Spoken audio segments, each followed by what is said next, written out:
బీసీల అభ్యున్నతి విషయంలో రాజకీయ పార్టీలు అధికారంలో ఉన్నప్పుడు ఒక మాట, ప్రతిపక్షంలో ఉన్నప్పుడు మరొక మాట మాట్లాడి బీసీలకు అన్యాయం చేస్తున్నారని బీపీ మండల్ సేన అధ్యక్షులు డాక్టర్ ఆలా వెంకటేశ్వర్లు, బీసీ నాయకులు ఉగ్గం సాంబశివరావు, డెన్నీ రాయ్ ఆగ్రహం వ్యక్తం చేశారు. అమరావతి రోడ్లో శుక్రవారం వారు మాట్లాడారు. ఈ నెల 22న బీసీవై పార్టీ ఆధ్వర్యంలో ఆచార్య నాగార్జున విశ్వవిద్యాలయం సమీపంలో బీసీ సింహ గర్జన జరగబోతుందని, బీసీ కుల సంఘాలు, ప్రజా సంఘాలు పెద్ద ఎత్తున తరలి రాబోతున్నారని చెప్పారు. సింహ గర్జన సభకు ప్రభుత్వం అడ్డంకులు సృష్టించడాన్ని ఆపాలని విజ్ఞప్తి చేశారు. ఓర్సు ప్రేమరాజు, వీరయ్య, చాముండేశ్వరి తదితరులు ఈ సమావేశంలో పాల్గొన్నారు.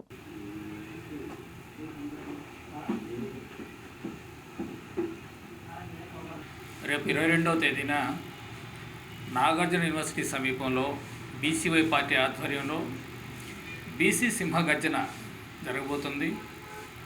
దీన్ని బీసీవై పార్టీ అధ్యక్షులు శ్రీ బోడే రామచంద్ర యాదవ్ గారు నిర్వహిస్తున్నారు. బీసీల యొక్క హక్కుల కోసం, ఆత్మగౌరవం కోసం, అధికారం కోసం ఈ యొక్క సభని నిర్వహించడం జరుగుతుంది. స్వాతంత్రం వచ్చి దాదాపు 80 సంవత్సరాలు అవుతున్నా ఇప్పటికి కూడా చట్టసభల్లో కనీసం 20% మంది బీసీ లేని పరిస్థితిని మనం చూస్తున్నాం.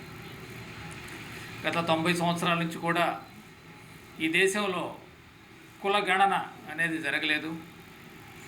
దానికోసం అనేకసార్లు బీసీ ఉద్యమాలు జరిగినా కూడా ఈ ప్రభుత్వాలు కూడా మేము చేస్తామని చెప్పేసి వాగ్దానాలు చేస్తున్నారు తప్ప ఎవరు కూడా దాన్ని అమలు చేయడం లేదు.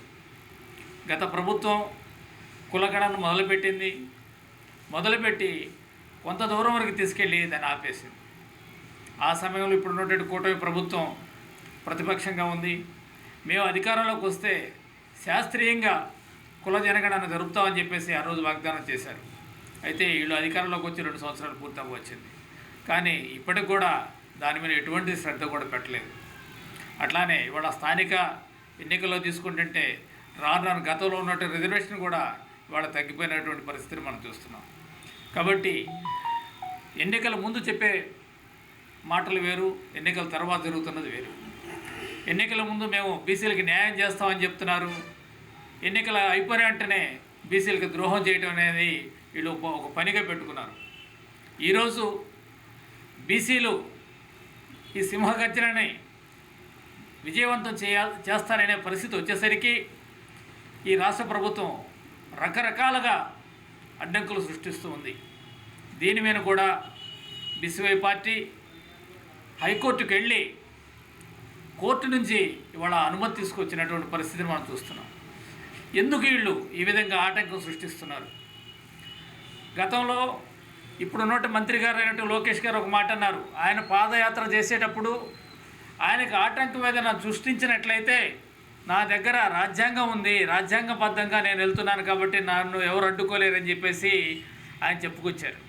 అయితే ఆ రాజ్యాంగం నీ ఒక్కడి కోసమే కాదు, ఈ రాజ్యాంగం అనేది భారతదేశంలో ఉన్న ప్రతి పౌరునికి కూడా వర్తిస్తుంది అనేది లోకేష్ తెలుసుకోవాల్సిన అవసరం ఉంది. ఈరోజు బీసీలు గడవెత్తేసరికి మీ ఒన్నులో వణుకు పుడుతుందనే సంగతి స్పష్టంగా అర్థమైపోతుంది. కనుక ఎట్టి పరిస్థితుల్లోనూ ఈ సమావేశానికి ఎటువంటి అడ్డంకి సృష్టించవద్దని చెప్పేసి ఈ ప్రభుత్వానికి నేను హెచ్చరిస్తున్నాను. ఈరోజు బీసీ ప్రజలందరూ కూడా తన ఆత్మగౌరవం కోసం, అధికారం కోసం తప్పకుండా ఒక్కటై ఈ యొక్క సమావేశాన్ని విజయవంతం చేయాల్సినటువంటి నైతిక బాధ్యత బీసీ ప్రజలందరిపై ఉంది. దీనికి అన్ని ప్రజా సంఘాలు, బీసీ కుల సంఘాలు మద్దతునిస్తున్నాయి. కేవలం ఇది రాష్ట్రం నుంచే కాకుండా రెండు వైపులా అటు తెలంగాణ నుంచి కూడా అనేక సంఘాలు మద్దతునిచ్చి ప్రజలు భారీ ఎత్తున తెలంగాణ నుంచి కూడా వచ్చే ఏర్పాట్లు జరుగుతున్నాయి. కాబట్టి దీన్ని ఇక్కడ స్థానికంగా ఉన్నటువంటి దగ్గరలో ఉన్నటువంటి గుంటూరు, కృష్ణా జిల్లాల ప్రజలు మరింత చురుగ్గా పాల్గొని బాగా విజయవంతం చేయవలసిందిగా ఈ సందర్భంగా బీసీ ప్రజలందరికీ కూడా హృదయపూర్వకంగా విజ్ఞప్తి చేస్తున్నాను. బీసీ మహాజనసభ రాష్ట్ర అధ్యక్షుడిగా వ్యవహరిస్తూ ఉన్నాను. రేపు 22వ తేదీన బోడే రామచంద్ర యాదవ్ బీసీవై పార్టీ వ్యవస్థాపకుడు జరిపేటటువంటి సింహ గర్జనను జయప్రదం చేయవలసిందిగా ఈ యొక్క బీసీ ప్రజలకు, ఎస్సీ, ఎస్టీ, ముస్లిం మైనార్టీలకు, ప్రజాస్వామ్యవాదులకు నేను మనవి చేస్తూ ఉన్నాను. ఎందుకంటే స్వతంత్రం వచ్చి 76 సంవత్సరాలు అవుతుంటే ఈ బీసీలకి మేజర్ విభాగం మెజారిటీ ప్రజలు బీసీలు ఈ సమాజంలో. అయితే మెజారిటీ ప్రజలైన బీసీలకు ఇంతవరకు రాజ్యాంగంలో చట్టసభల్లో రిజర్వేషన్స్ లేవు. ఇది అప్రజాస్వామ్యము. అందుకని చట్టసభల్లో బీసీలకు రిజర్వేషన్లు కావాలంటే సమగ్ర కుల జనగణన జరపాలి అని చెప్పి కోర్టులు ఆదేశించినాయి. ఇది కేంద్ర ప్రభుత్వానికి అప్పీల్ చేసి స్పష్టంగా మోడీ కులగణన మా విధానం కాదు అన్నాడు. తర్వాత బీహార్ ఎన్నికలకు ముందు కులగణన చేస్తామన్నాడు ఎన్నికల ఎత్తుగడలో భాగంగా. తర్వాత ఇంకొకటి రాజ్యాంగ స్ఫూర్తికి విరుద్ధమైన చర్య ఒకటి చేశాడు కేంద్ర ప్రభుత్వం. ఏమిటంటే రిజర్వేషన్స్ అనేవి సోషల్లీ ఎడ్యుకేషనల్లీ బ్యాక్వర్డ్నెస్ ఉన్న వాళ్ళకే రిజర్వేషన్ రాజ్యాంగం ప్రకారం. అయితే ఈడబ్ల్యూఎస్ అని 10% రిజర్వేషన్స్ మరి ఓసీలకు ఇచ్చాడు. అది రాజ్యాంగ స్ఫూర్తికి విరుద్ధం. వీళ్ళు మాకు రిజర్వేషన్స్ కావాలని ఈడబ్ల్యూఎస్ అడగలేదు, వీళ్ళకి హక్కు లేదు, అటువంటి వాళ్ళకి రిజర్వేషన్స్ కల్పించాడు. కాబట్టి ఇంతవరకు కూడా బీసీలు ఉద్యమాలు చేసినప్పుడు వాళ్ళని స్థిమితపరచడం కోసమై వాళ్ళకి మీకు రిజర్వేషన్స్ ఇస్తాము దానికోసమై కాకా కాల్కేర్ కమిషన్ వేశారు గతంలో. అదేవిధంగా మండల్ కమిషన్ వేశారు.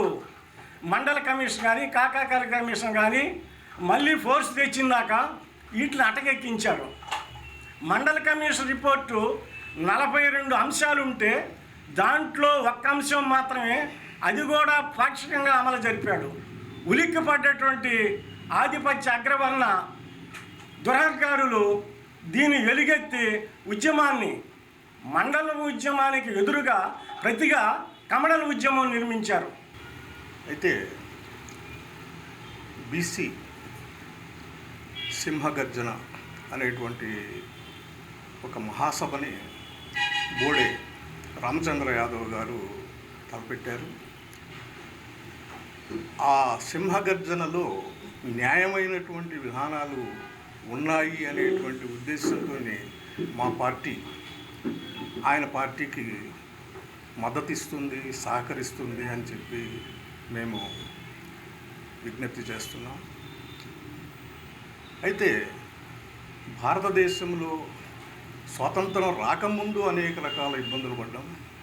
స్వాతంత్రం వచ్చిన తరువాత కూడా మరి భారత రాజ్యాంగాన్ని అనుసరంగా పాలన జరగకుండా అప్రజాస్వామిక పద్ధతులలో మరి ప్రజల యొక్క ఆలోచన విధానాలకి, జీవన విధానాలకి విరుద్ధంగా ఫాసిస్టు పార్టీలు మతమౌఢ్యంతో వాళ్ళ ఇష్టానుసారంగా వ్యవహరిస్తున్నాయి. నిజమైనటువంటి భారతీయులైనటువంటి బీసీలు, ఎస్సీలు, ఎస్టీలు, మైనారిటీలుగా మలసబడినటువంటి భారతీయులు అందరూ కలిసి 85% ఉంటే ఈ 85%కి 15% మాత్రమే హక్కులు, రాయితీలు, రాజకీయ అవకాశాలు కల్పిస్తున్నారు. మరి 15% ఉన్నటువంటి 5% ఉన్నటువంటి అగ్రవర్ణాలు, 10% ఉన్నటువంటి అగ్రకులాలు 85% హక్కుల్ని, రాయితీలని, రాజకీయ అవకాశాలని సంపూర్ణంగా వాడుకుంటున్నారు. ఇది అప్రజాస్వామికం.